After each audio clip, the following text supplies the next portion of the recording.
নমস্কার বন্ধুরা, কেমন আছেন সবাই? আবার একটা নতুন ভিডিও নিয়ে হাজির হয়েছে আপনাদের কাছে। আজকে আমি আপনাদের সঙ্গে শেয়ার করব বাচ্চাদের খুবই পুষ্টিকর একটা খাবার।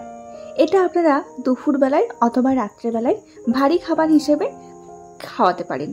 আমি এখানে সবজি ব্যবহার করছি অল্প গাজর, বিট, অল্প এক টুকরো কুমড়ো আর রাঙা আলু। এখানে প্যানে আমি 1 চামচ ঘরে তৈরি ঘি দিয়ে দিয়েছি।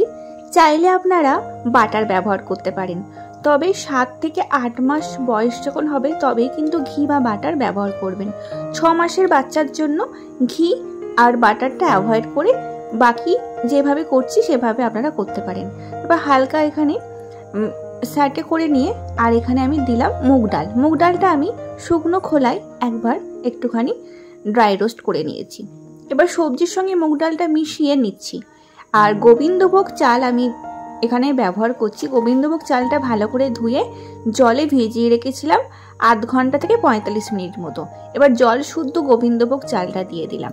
আমি কিন্তু এখানে কোনো লবণ ব্যবহার করব না। 1 চিমটে, সামান্য 1 চিমটে হলুদ দিলাম, দেখতেই পেলেন।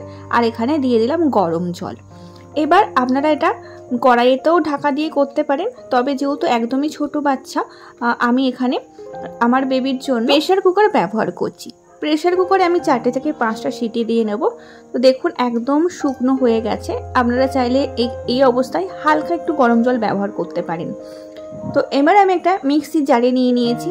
আর আপনারা চাইলেন এটা হাতে পেস্ট করেও করতে পারেন। আমি এখানে মিক্সিতে পেস্ট করে নিচ্ছি। আর দেখুন কত সুন্দর একদম পেস্ট হয়ে গেছে, একদম সফট। তো এটা আমার বেবি কিন্তু খুব এনজয় করে খায়।